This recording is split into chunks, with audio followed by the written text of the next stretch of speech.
So I'm just going to give you a whirlwind tour of the sort of things we're doing in ethics and governance and that impact on clinical trials.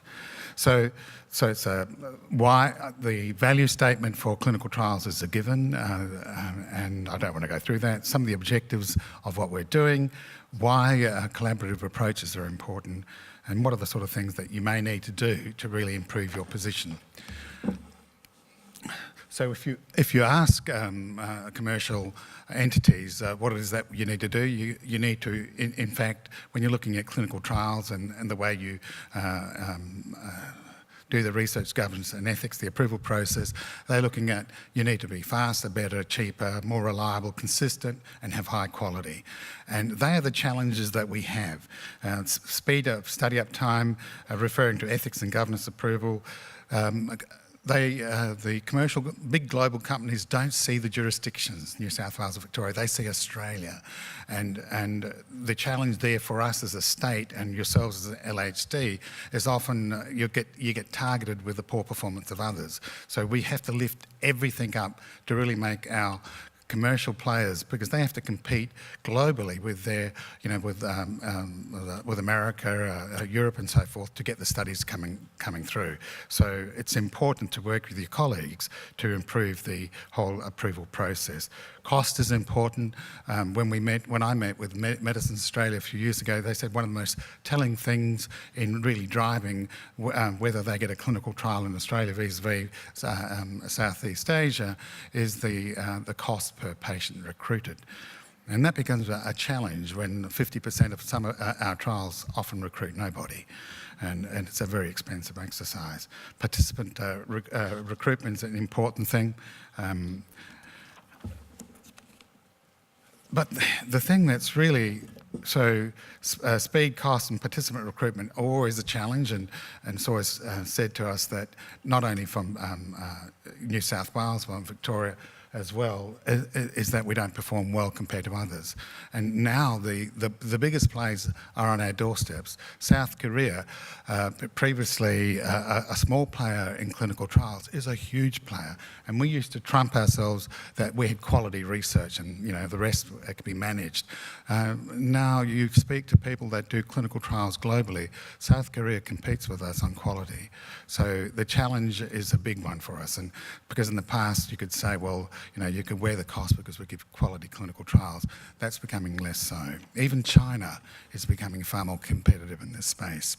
And if you want to bring clinical trials to Australia, you need both commercial and investigator.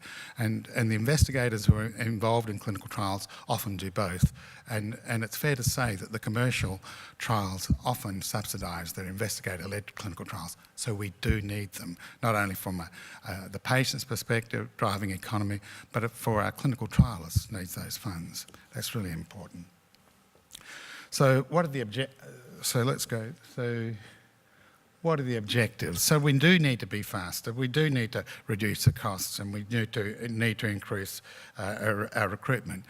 Interestingly, we're the only state, and possibly one of the few entities in the world, I stand to be corrected, where clinical trials is part of the service level agreement of local health districts. It's on the chief executive's performance.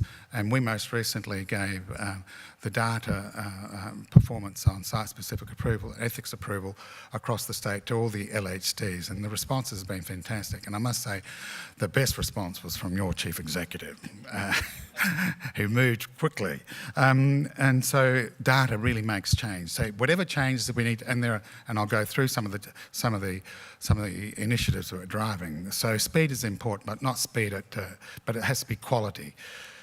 One of the major challenges with cost is that it's quite inconsistent in the way that we drive the budgets for clinical trials.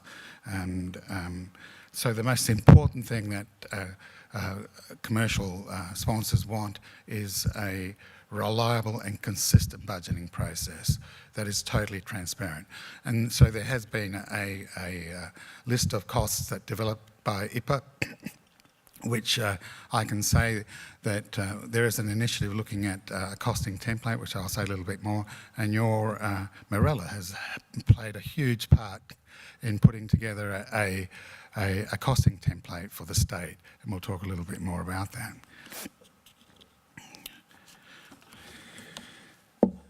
So there's no doubt that clinical trials are a flavour of the month decade.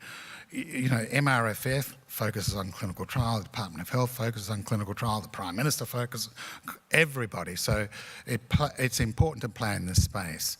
And a few years ago with Minister Skinner, who was the inaugural Minister for Medical Research, when we were talking, she asked me, what are the two big things that we need to nail? I said, interjurisdictional issues to do with clinical trials, and the other was data. I haven't nailed data.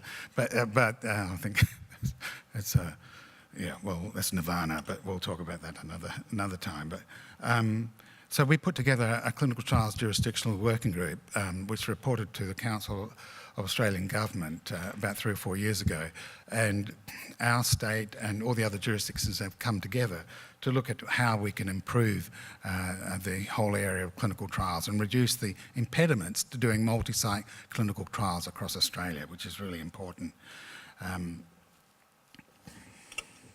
So what are the sort of things that we've done? So there's the National Aggregate Statistics, which are KPIs in one form or another, which we help put together, working with Victoria mainly, establishing a metric system, promoting ICT interoperability. At the moment, we're about to, where are we? Hopefully you're the first, one of 2 sites that will be launching into our new ethics and governance information system, I think late October, early November. So and Victoria are going to have another one. So there's the interoperability of IT systems that govern ethics and governance. There's a major challenge for us. So we're looking at that. We're looking at consistency of standards of practice and definitions around ethics and governance. We also looked at recruitment and recruitment initiatives, and I'm hoping that the document that's put together will eventually be released. So one of the challenges I've had, and hopefully there are no major political play around here. Once you work in the political circles, bureaucracy really sort of kills you as far as moving documents. So I've learned very quickly that if you want to do things quickly, don't put it through bureaucracy. Try to work with yourselves and drive it that way, but that's another story. So what are the things that, so our office really is, so I think when people ask me what does our office and staff do, we work closely with our stakeholders, local health districts, MRIs, university. We listen, we look at initiatives, and we try to drive change with your assistance. It's that cooperative approach that we're looking at. So the sort of things, so we've got a Regis Research Ethics Governance Information System. I think there's a booth out there that will be selling you stress balls and so forth. And metrics program, so we've driven a metrics program, and I think that's really successful, and it's the envy of every other state. What we're hoping to see is that the metrics not only sits at the chief executive level, but at the middle management level, and that will be a challenge within the local health districts.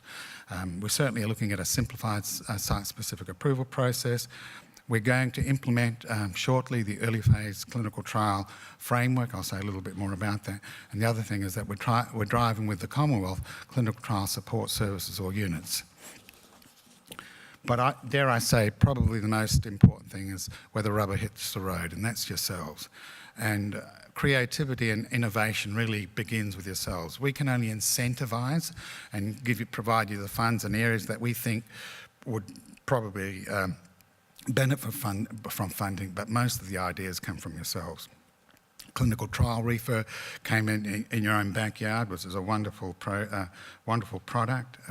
There are players out there that have looked at research ethics and governance and said, look, the process that we have is quite appalling, let's change the way we do things. And so they've re-engineered the whole structure of governance in their local health district to really put through high quality research products that go through the ethics and governance. Because if you have an ethics and governance system that is managing a huge amount of projects that aren't at a high quality. You're almost putting them through a futile cycle. And so if you want to reduce the burden on ethics and governance, you've got to improve the quality of the projects that get put to ethics and governance. And that requires a significant amount of work within the local health districts or MRIs and universities to actually mentor and support the development of trials or projects. And that's, to me, a very critical component. So these are the sort of things that we've been doing. So we certainly have been driving through my colleagues, especially led by James, all the ethics and governance reform agenda to do with definitions, roles and responsibilities, what is a sponsor and so forth. We've got those documents and they'll soon be going out if you haven't seen them. We've developed metrics. We've got 2 that are currently to do with ethics and site-specific approval. We'll soon be looking at clinical trial recruitment data around patients, and that will soon go out. So I don't think I need to say much about information systems, but I think other than having looked at our research ethics and governance information system, which will be called Regis, it's phenomenal. It'll have dashboards at almost every level, so the chief executive can, at a press of a button, see how you're performing in all your, not only clinical trials, but every research, human research project that's going through your system, and be able to flag which ones are being held up at point A, point B, point C, and intervene early. And as a researcher, you'll also have a dashboard. So that's quite exciting. So data changes things.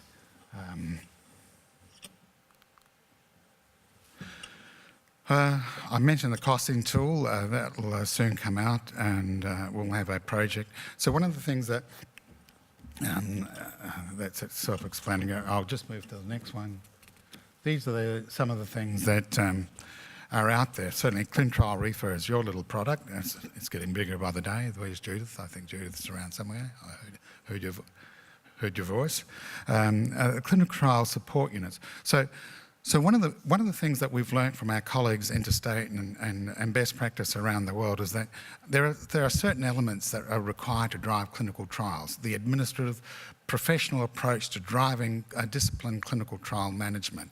You need good quality managers. You need people that can do management accounting, you need auditing, you need people that are knowledge brokers who can navigate these trial sponsors with potential departments and so on.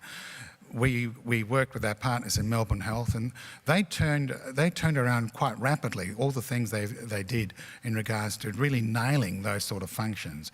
We're working with the LHDs and universities and MRIs through the Advanced Health Research Translation Centres of your Sydney Health partners to look at how we can drive initiatives within the centres and the LHDs in particular to nail those functions. We're not dictating how it's to be done. So you might want costing to be managed centrally, you might want clinical trial coordinators to be coordinated around geographical hub, you might want to have an audit function, so forth. All those functions have been clearly articulated. So we'll be working with the LHDs to see what we can do over the next 2 to 3 months and have specific projects that will run. And that's also got funding from the Commonwealth. I can't actually tell you how much, but I have put it into a paper that I've sent to most players. I think I'll be sending it to the LHDs over the next day or so. So that's quite exciting. So these are the other things that we're doing. As I said, the early phase clinical trial framework really looks at improving the conduct of our clinical trials, the approval processes and the quality of our clinical trials. Really important.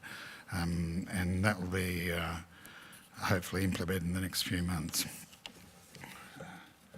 These are all some of the other things that we're doing. I want to go back.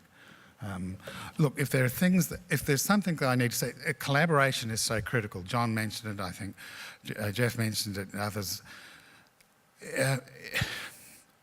it's challenge. The challenge has always been how much to collaborate. But in this space, nobody, and especially the way clinical trials are moving and the stratification and so forth, you can't do it by yourself. You actually have to work with your partners within networks, whether they're national networks, whether they're a state network, whether they're a LHD network, and the clinical trial refer, the success of that is highly dependent upon a network. I can't stress how important that is, and for the initiatives to be driven so that we can be quicker, faster, cheaper, more reliable and consistent, and have an honest and transparent system. So we actually recruit. We don't overpromise and underdevelop, underdeliver. We actually say these are the patients we will recruit, and we recruit to them, and people will come back to us because they can rely on us. We need to be a system that is really strong. And you know what I've said to others is that we're only as strong as our weakest link, because they don't, if you want something fantastic in Australia, you can't have two states lagging behind. You can't have just, in one state, only one site like Sydney LHD being fantastic and everybody not so. It just doesn't work like that. You might get some certain success for a while, but eventually the state won't be successful. So you're very successful, no doubt about that, but we need to bring the others up to your standard, and that's really, really important. And so that's why we're trying to work together, facilitating, engaging, and as my boss, Dr. Kerry Chance, says, Tony, I want you to be the navigator of the system. And I said, oh my God, how am I going to do that? But when I've got colleagues like Teresa, I give her a ring and say, it's easy. So thank you.